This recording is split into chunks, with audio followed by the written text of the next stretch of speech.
So hello guys, welcome back to my channel. तो इस video में हम लोग पढ़ने वाले हैं सिलेक्शन के बारे में, क्योंकि पिछली वीडियो में हमने पढ़ा था रिक्रूटमेंट के बारे में। तो उसमें हमने पढ़ा था राइट कि रिक्रूटमेंट के बाद नेक्स्ट स्टेप क्या होता है, सिलेक्शन। तो सिलेक्शन क्या है, ये प्रोसेस है जिसमें आप मेजरमेंट करोगे, डिसीजन मेकिंग करोगे और इवैल्यूएशन करोगे। ठीक है। अब जो गोल है सिलेक्शन का वो क्या है कि goal of selection system is to bring to the organization individuals, मतलब ऑर्गेनाइजेशन में इंडिविजुअल को लाना जो परफॉर्म करेंगे वेल उनकी जॉब में। ठीक है। अब to have an accurate and fair selection system, कि एक एक्यूरेट सिस्टम हो और फेयर भी हो। ठीक है।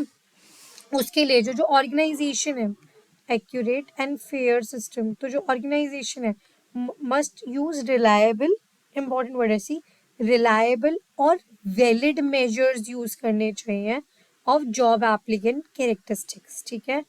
कि क्योंकि अगर आपको फेयर रखना है तो रिलायबल होना चाहिए और वैलिड होना चाहिए। In addition a good selection system must include a means of combining information about applicant की कैरेक्टरिस्टिक्स के बारे में, इसमें एक रैशनल वे में। ठीक है। And producing correct hire and no hire decisions. ठीक है। आपको करेक्ट लेना पड़ेगा कि मुझे इसको हायर करना है या नहीं करना है। ठीक है। आप इसमें कंबाइन भी कर सकते हो इंफॉर्मेशन को।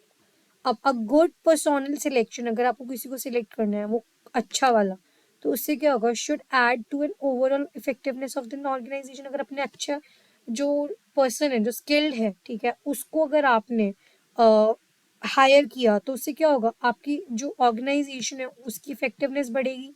राइट। ऑर्गेनाइजेशन जो है, एक सेकेंड थोड़ा ज़्यादा तो जो ऑर्गेनाइजेशन है वो वेरी करती है कॉम्प्लेक्सिटीज में ऑफ देयर सिलेक्शन सिस्टम। हर एक ऑर्गेनाइजेशन का एक अलग सिलेक्शन प्रोसीजर होता है। Right. Some merely skim applications blank and conduct brief informal interviews. ठीक है। कहीं पे मतलब वही कि एक नॉर्मल फॉर्म दे दिया फिर इंटरव्यू रख लिया। बाकी कहीं जगह ऐसे भी हो सकता है whereas others take to resting repeated interviews, bar bar repeated interviews होता है, background checks होता है और पता नहीं क्या क्या होता है। Right. although the latter system, मतलब ये जो बाद वाला जो सिस्टम है, is more costly per applicant। हर एक एप्लीकेंट को अगर आप बार बार इंटरव्यू लोगे तो वो ज़्यादा कॉस्टली है। Many benefits are realised from careful through thorough selection. ठीक है। इसमें क्या है कि इसके बेनिफिट्स क्या है कि आप एक केयरफुल और थॉरो सिलेक्शन करते हो, क्योंकि आप बार बार ले रहे हो ना उनका इंटरव्यू वगैरह, तो उससे क्या होता है कि आप एक अच्छी सिलेक्शन कर पाते हो। तो एक organisation need to have members who are both skilled and motivated. तो एक ऑर्गेनाइजेशन को दोनों मेंबर्स चाहिए होते हैं, जो स्किल्ड हो, मोटिवेटेड हो अपने जॉब रोल्स को परफॉर्म करने के लिए। Either such member can be identified by carefully selection. कैसे आइडेंटिफाई करोगे कि भाई ये मोटिवेटेड और स्किल्ड है, या तो उनकी सिलेक्शन करोगे और attempt can be made to develop them. ठीक है। यानी उनके अंदर वो डेवलप करना है एक वो स्किल्स बाय एक्सटेंसिव ट्रेनिंग। तुम्हें पता है कि भाई ये मोटिवेटेड तो है बट स्किल नहीं है, तो आपने उसको हायर कर लिया और उसके बाद उसको ट्रेनिंग करा दी कि भाई अभी हमारे काम आएगा।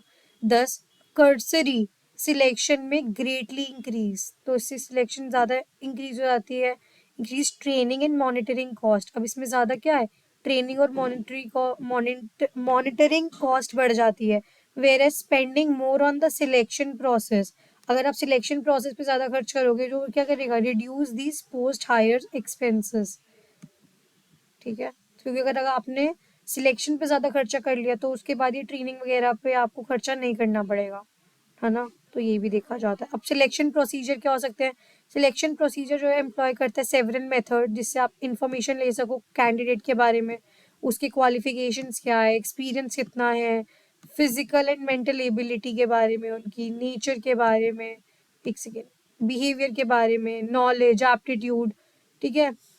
And the like for judging whether give an applicant is suitable और नॉट फॉर द जॉब। इससे पता लगा लेते हैं कि वो जॉब के लिए सूटेबल भी है या नहीं। देयरफॉर जो सिलेक्शन प्रोसीजर होता है is not a single act, ये एक सिंगल एक्ट नहीं है but essentially a series of methods, इसमें बहुत सारे मेथड्स होते हैं। ठीक है। या फिर स्टेजेस होते हैं by which different type of information, हर एक स्टेज पे एक डिफरेंट टाइप ऑफ इंफॉर्मेशन जो है सिक्योर की जाती है। ठीक है। Through various selection techniques. At each step, हर एक स्टेप पे फैक्ट्स में come to light which is useful for comparison, जिसमें आप कंपैरिजन कर सकते हो विद द जॉब रिक्वायरमेंट, कि जो भी जॉब रिक्वायरमेंट है उस पर फुलफिल कर भी पाएगी ये जो इंसान है पर्टिकुलर। तो अब इसके अंदर क्या क्या होता है, साइंटिफिक सिलेक्शन प्रोसीजर की जो स्टेप्स होते हैं, एक हो गया आप जॉब एनालिसिस कर लो, रिक्रूटमेंट कर लो, एप्लीकेशन फॉर्म्स, रिटन एग्जामिनेशन ले ली, प्रीलिमिनरी इंटरव्यू, एक सेकेंड, ठीक है, बिजनेस गेम्स के बारे में, टेस्ट, फिर फाइनल इंटरव्यू, फिर मेडिकल एग्जामिनेशन ले रहे हो, reference checks, liner managers decision, job offer, employment, इतना कुछ होता है। तो अब जॉब एनालिसिस क्या है, जॉब एनालिसिस जो है is the basis of selecting a right candidate. इसी के बेसिस पे आप एक राइट कैंडिडेट को सिलेक्ट करते हो। हर एक ऑर्गेनाइजेशन जो होती है वो फाइनलाइज करती है जॉब एनालिसिस, जॉब डिस्क्रिप्शन और जॉब स्पेसिफिकेशन एंड एम्प्लॉय इस specification before proceeding to the next selection. मतलब वो देखते हैं कि नेक्स्ट सिलेक्शन करने से पहले कि भाई हमें जो जॉब के बारे में देखेंगे भी तो ना, कि जॉब में हमें कैसे लोग चाहिए, जॉब में क्या काम है। अगर यही नहीं पता होगा तो लोगों को हायर कैसे करो। फिर ह्यूमन रिसोर्स प्लान आता है कि एवरी कंपनी जो है वो प्लान करती है फॉर रिक्वायर्ड नंबर, कितने लोग चाहिए, ठीक है, किसी भी काइंड ऑफ एम्प्लॉय की, क्योंकि फ्यूचर में भी जरूरत पड़ सकती है। This is the basis for recruitment function, ठीक है। फिर उसके बाद रिक्रूटमेंट होती है। रिक्रूटमेंट में वही है कि ये प्रोसेस होता है कि आप सर्च करते हो प्रोस्पेक्टिव एम्प्लॉयज को और स्टिमुलेट करते हो एंड अप्लाई करते हो, एंड मतलब फिर वो अप्लाई करते हैं जॉब्स के लिए। It is the basis for remaining techniques. अगर यही नहीं होगा तो बाकी टेक्निक्स ही नहीं हो सकती, ठीक है। तो अब इसके अंदर आएगा it develops the applicants pool. अब क्या है, फिर आता है development of basis for selection.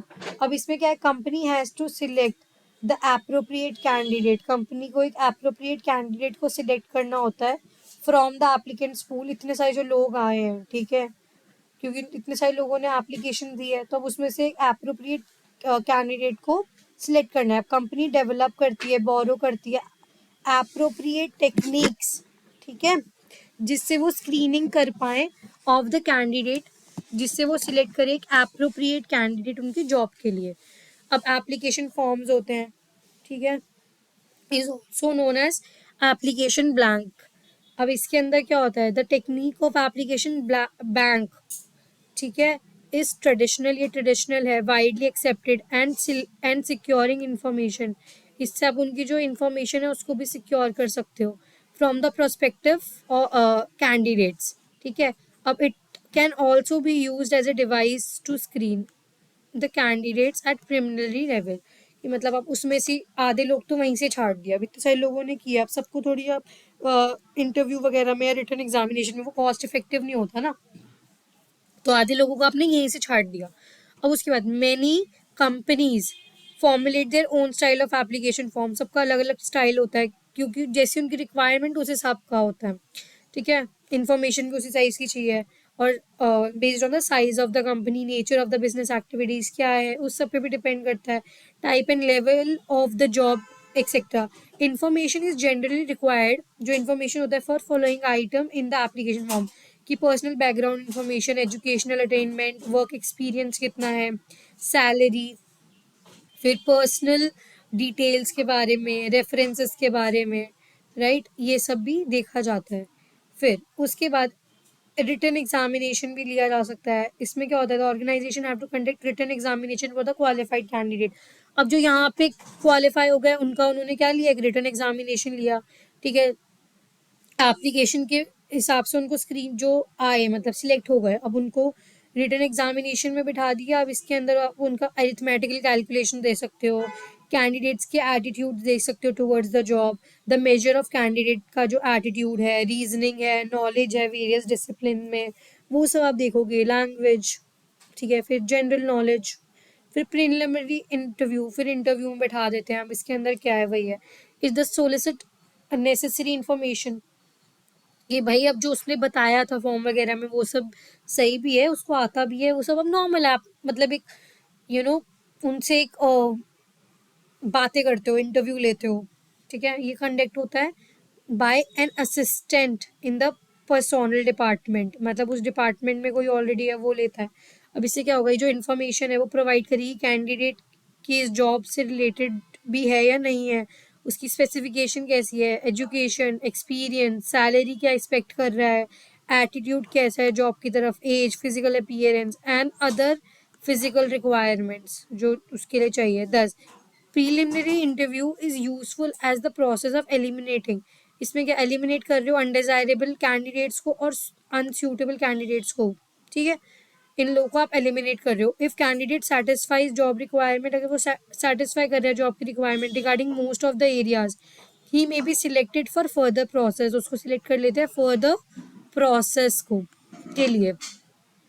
अब ये जो इंटरव्यू होता है ये शॉर्ट होते हैं and known as stand up interviews और sizing up of the applicants और स्क्रीनिंग इंटरव्यूज। अब इसमें क्या होता है, however certain required amount of care is to be given to ensure that desirable workers को आप कहीं एलिमिनेट ना कर दो, ठीक है। अब इसमें वही है कि जो इंटरव्यू होता है is also useful to provide basic information, basic information देता है about company to the candidate, candidate को थोड़ा सा बता देते हैं कि भाई हमारी कंपनी क्या है, किस लिए काम करती है। अब business games are widely use as selection techniques, ठीक है, सिलेक्शन टेक्निक्स की तरह फॉर सिलेक्टिंग मैनेजमेंट ट्रेनीज, फिर executive trainings, managerial personnels at junior, ठीक है, ये सब इसमें देखा जाता है। अब बिजनेस गेम जो है हेल्प करते हैं to evaluate the applicants in the area of decision making, ठीक है, डिसीजन मेकिंग में उनकी आइडेंटिफाई करना क्या उनकी पोटेंशियलिटीज़ कि वो हैंडल कर भी पाते हैं सिचुएशन को या नहीं, problem solving skills, human relation skills. Participant को एक हाइपोथेटिकल वर्क सिचुएशन में डाल दिया जाता है और पूछते हैं कि वो इस सिचुएशन में क्या करेंगे। The hypothesis the most successful candidate in the game will be most successful, ठीक है, इन ऑन द जॉब, जो इसमें ज़्यादा सक्सेसफुल होगा वो जॉब में भी ज़्यादा सक्सेसफुल होगा। अब ग्रुप डिस्कशन, इसमें क्या होता है, technique of group discussion is use in order to secure further information. अब is used in order to secure further information regarding the suitability of the candidate, ठीक है, इससे क्या है सूटेबिलिटी पता चल जाती है कैंडिडेट की। अब ग्रुप डिस्कशन ये मेथड है जहाँ पे group of successful applicants are brought around the conference table, जो सूटेबल कैंडिडेट्स हैं उनको कॉन्फ्रेंस टेबल में बिठा देते हैं and are asked to discuss either the case study, discuss करते हैं वो केस स्टडी या सब्जेक्ट मैटर को। और जो कैंडिडेट होते हैं ग्रुप में वो they were required to analyse करो, डिस्कस करो, फाइंड करो ऑल्टरनेटिव सोल्यूशन एंड सिलेक्ट करो एक साउंड सोल्यूशन को, ठीक है। अब अ सिलेक्शन पैनल, अब जो सिलेक्शन पैनल है वो ऑब्जर्व करेगा किसको, कैंडिडेट्स को इन the area of initiating the discussion, ठीक है। अब ये ऑब्जर्व करेंगे कि वो क्या डिस्कस कर रहे हैं, एक्सप्लेन कैसे कर रहे हैं प्रॉब्लम को, जो भी सब कुछ इसमें देखा जाता है। उसके बाद ऑब्जर्व करने के बाद वो देखते हैं मतलब जो भी डिस्कशन बाकी लोग दे रहे हैं, ठीक है, वो कंट्रोवर्शियल इशू को कैसे क्लैरिफाई कर रहे हैं, इन्फ्लुएंसिंग अदर्स कैसे इफेक्टिवली वो बातें कर रहे हैं, वो सब इसमें देखा जाता है। अभी जो सिलेक्शन पैनल होता है ये बेस्ड होता है ऑब्जर्वेशन पे, जजेस और ये जज करते हैं कैंडिडेट की स्किल को, एबिलिटी को, रैंक को अकॉर्डिंग टू देयर मेरिट, ठीक है। अब इसके बाद हाँ यहाँ से हो गया। अब इसमें ना वही समरी लिखने के लिए भी बोल सकते हैं, इससे उनकी राइटिंग एबिलिटी के बारे में पता चल जाता है। फिर अब टेस्ट होते हैं। अब टेस्ट क्या है, साइकोलॉजिकल टेस्ट भी एक वाइटल रोल प्ले करते हैं इन एम्प्लॉय सिलेक्शन। अब जो साइकोलॉजिकल टेस्ट होते हैं ये एसेंशियल होते हैं and objective and standardise measure और सैम्पल ऑफ बिहेवियर जो इंटरफेयर करते हैं उनके फ्यूचर बिहेवियर, ठीक है, जो सॉरी इन्फ्लुएंस करते हैं, ठीक है, बताते हैं उनके फ्यूचर बिहेवियर और परफॉर्मेंस के बारे में कि वो कैसा करेगा। वो ये लोग इधर से ना यू नो वो कर लेते हैं, मतलब दोज क्या कहते हैं उसको, इन्फरेंसेस आर ड्रॉन, ठीक है। अब objectivity of test refers to the validity and the reliability of the instrument, ठीक है। अब जो आप यूज़ कर रहे हो वो रिलायबल वैलिड होना चाहिए जो भी टेस्ट आप यूज़ कर रहे हो। ऑब्जेक्टिविटी प्रोवाइड्स इक्वल अपॉर्चुनिटी, इससे क्या इक्वल अपॉर्चुनिटी मिल रही है सब सारे जॉब सीकर्स को विदाउट एनी डिस्क्रिमिनेशन। डिस्क्रिमिनेशन नहीं होता on the basis of sex, caste etcetera. अब स्टैंडर्डाइजेशन ऑफ टेस्ट, अगर स्टैंडर्डाइज है तो उससे क्या यूनिफॉर्मिटी हो गई of the total behaviour in prospective. मतलब इसमें वही है कि लोगों में ना वो नहीं होगा, क्या कहते हैं, डिस्क्रिमिनेशन नहीं हो सकता। कैसे तरीके के टेस्ट यूज़ कर सकते हैं, 6 तरीके के टेस्ट होते हैं जो यूज़ किए जाते हैं। एप्टीट्यूड हो सकता है, achievement test, situational, interest, personality and multi dimensional. अब एप्टीट्यूड क्या होता है, इसके अंदर जो इंडिविजुअल है उसकी कैपेसिटी है कि वो लेटेंट एबिलिटी को लर्न कर सके, जो भी उसे गिव में मतलब जो भी उसको गिवन जॉब में ट्रेनिंग दी जाएगी। अब एप्टीट्यूड को आप और डिवाइड कर सकते हो, उनकी मेंटल एबिलिटी उनकी कैसी है में, फिर उनकी इंटेलिजेंस, आईक्यू, ठीक है।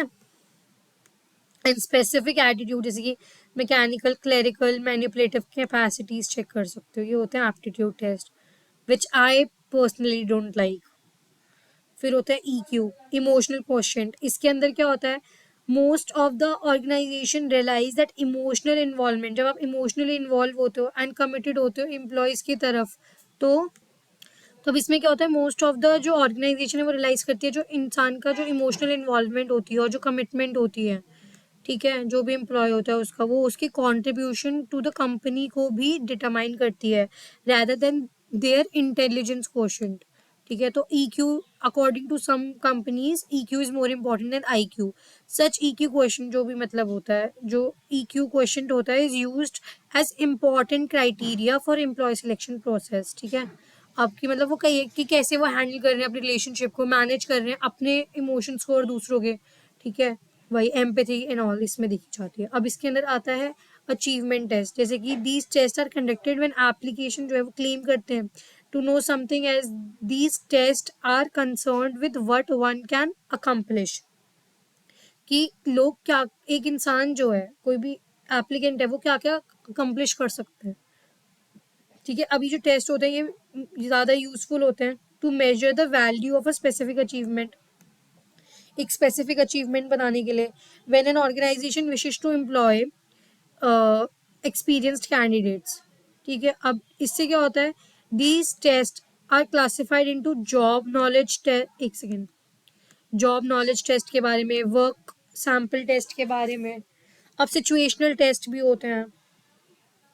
ठीक है, बस इतना ही बचा है हमारा इस टॉपिक में जो हम जल्दी से पढ़ने वाले हैं। अब सिचुएशनल टेस्ट क्या होता है, इसके अंदर क्या होता है, कैंडिडेट्स को ना एक सिमिलर रियल लाइफ सिचुएशन दी जाती है। In this test the candidate is asked either to cope, या तो तुम कोप करो इस सिचुएशन से या इसको सॉल्व करो क्रिटिकल सोल्यूशंस के साथ।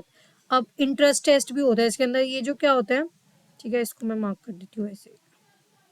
तो इंटरेस्ट टेस्ट भी होते हैं। दीज टेस्ट क्या होता है, ये इन्वेंटरीज होती है कि लाइक्स और डिसलाइक क्या है कैंडिडेट्स के, इंटरेस्ट मतलब किस फील्ड में वो जाना चाहते हैं, job, occupation, hobbies, recreational activities, ये सब देखी जाती है। The purpose of this test is to find out whether the candidate is interested और डिसइंटरेस्टेड, कि जो कैंडिडेट है वो इंटरेस्टेड है या डिसइंटरेस्टेड है जॉब में, for which he is a candidate, or and to find out in which area of job, कि किस एरिया ऑफ जॉब रेंज में वो काम कर सकता है, किस में वो इंटरेस्टेड है। ठीक है, वही चीज़ है इसमें। अब assumption of this test is that there is a high correlation, high correlation होता है कि इसमें इंटरेस्ट ऑफ द कैंडिडेट में और जॉब की सक्सेस में, अगर ज़्यादा इंटरेस्ट है तो उसमें ज़्यादा अच्छा परफॉर्म करेंगे, right. Interest is also important, ये सब ना मतलब क्लास 10th में भी देखा जाता है, एप्टीट्यूड टेस्ट और इंटरेस्ट टेस्ट लिए जाते हैं कि बच्चा आगे कौन सी फील्ड लेगा। ठीक है, इंटरव्यू जो इंटरेस्ट इन्वेंट्रीज होती हैं आर लेस फेक्ड, इनको कम आप फेक कर सकते हो, as they may not fluctuate after the age of 30, ये फ्लक्चुएट नहीं करती हैं 30 ईयर्स ऑफ एज के बाद। अब एक सेकेंड, क्योंकि तब तक इंटरेस्ट जो है वो डेवलप हो चुका है ना इंसान का। अब पर्सनालिटी, अब इसमें प्रूव करता है deeply to discover clues of individual के वैल्यू सिस्टम क्या है, उसके इमोशन रिएक्शंस क्या है, मेच्योरिटी, कैरेक्टरिस्टिक्स, मूड्स, ये सब देखा जाता है। एक्सप्रेस्ड की कुछ ट्रेड्स जैसे कि सेल्फ कॉन्फिडेंस कितना है, इमोशनल कंट्रोल, टैक्ट, ऑप्टिमिज्म, ठीक है, डिसाइसिवनेस और सोशबिलिटी कितनी है, कन्फॉर्मिटी, ऑब्जेक्टिविटी, ये सब देखा जाता है। Fear, distrust, initiative, judgement, impulsiveness, sympathy, ये सब चेक की जाती है। Integrity, stability. अब अदर टेस्ट जैसे कि कैट भी कहते हैं, कॉग्निटिव एबिलिटी टेस्ट होते हैं, ठीक है। इसके अंदर क्या होता है, मेजर करते हैं मैथमेटिकल और verbal abilities of an individual. उसमें उसका कॉग्निशन देख रहे हैं ना। इन टेस्ट को प्रॉपरली जो पॉपुलरली जो नोन है ये टेस्ट, ठीक है। इसके अंदर क्या क्या आता है, GRE, ग्रेजुएट रिकॉर्ड एग्जामिनेशन। ये जनरली आप देखोगे तो फॉरेन में बहुत यूज किया जाता है, ठीक है। और ये सैट, स्कोलेस्टिक एप्टीट्यूड टेस्ट, अब पॉलीग्राफ टेस्ट भी होता है। ये क्या इंस्ट्रूमेंट है जो रिकॉर्ड करता है changes in breathing, blood pressure, skin response associated with sweating of palms, plot this reaction on paper, इनको लिखते हैं। मल्टी डायमेंशनल टेस्टिंग भी होती है इसमें। The need of multi skill is being felt, कि मतलब अगर ज़्यादा स्किल करनी है उसको, अगर हमें लगता है कि इस जॉब में, तो felt by most of the companies consequent upon globalisation की वजह से, कॉम्पिटिटिवनेस की वजह से, the consequent customer centre strategies, ठीक है। ये सब होता है। तो ऑर्गेनाइजेशन को क्या, मल्टी डायमेंशनल टेस्टिंग करनी पड़ती है कि वो मल्टी डायमेंशन में अच्छा करेगा कि नहीं करेगा, in order to find out whether the candidate possess quality of variety of skill, कि मतलब उसके अंदर वेराइटी ऑफ स्किल है या नहीं है, या फिर कैंडिडेट की एबिलिटी क्या है कि वो इंटेग्रेट कर पाएगा मल्टी स्किल्स को, कि बस एक ही चीज़ आती है भाई मैं यही कर पाऊंगा। एंड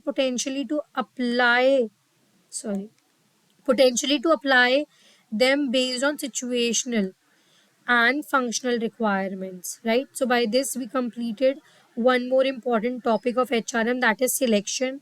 I hope आपको समझ आया हो सब कुछ. See you in the next lecture. Bye bye.